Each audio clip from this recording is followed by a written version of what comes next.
The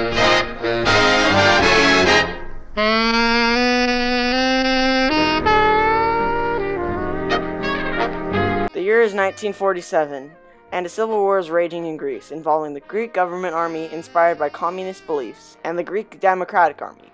On one side of the spectrum, the Soviets decided to side with the Greek communists because their end goal was to spread communism around the world, starting in the Middle East.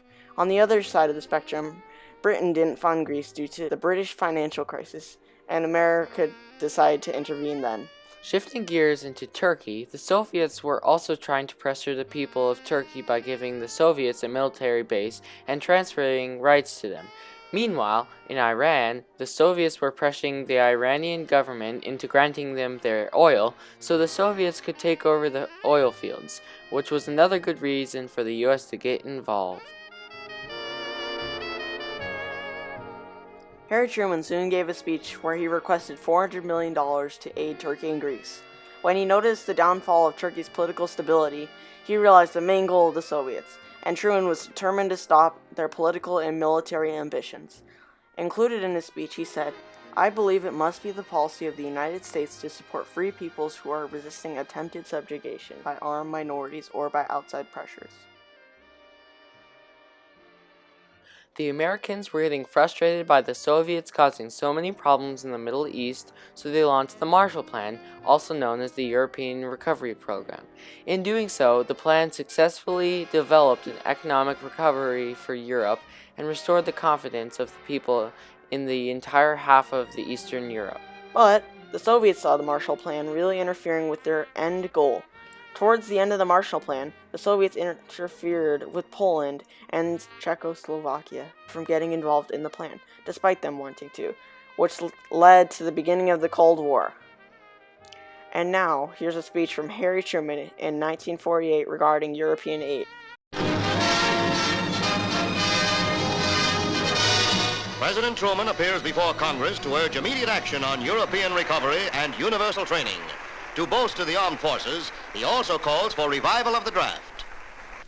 I recommend the temporary reenactment of selective service legislation in order to maintain our armed forces at their strength authorized. We cannot meet our international responsibilities unless we maintain our armed forces. The recommendations I have made represent the most urgent steps towards securing the peace and preventing war. We shall remain ready and anxious to join with all nations, I repeat, with all nations, in every possible effort to reach international understanding and agreement.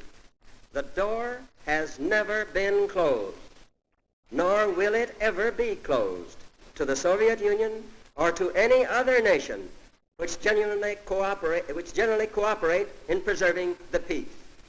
The United States has a tremendous responsibility to act according to the measure of our power for the good in the world.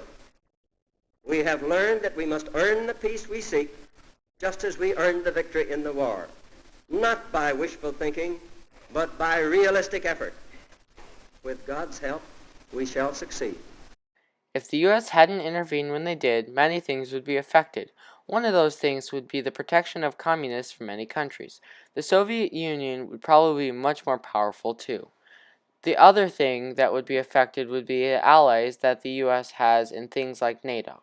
Plus, one of our best allies is Iran currently in the Afghanistan War and Iraq War. In conclusion, the Truman Doctrine and the Marshall Plan were much more important than you might think. If the U.S. didn't do what they did, the world would be much different and probably not in a good way.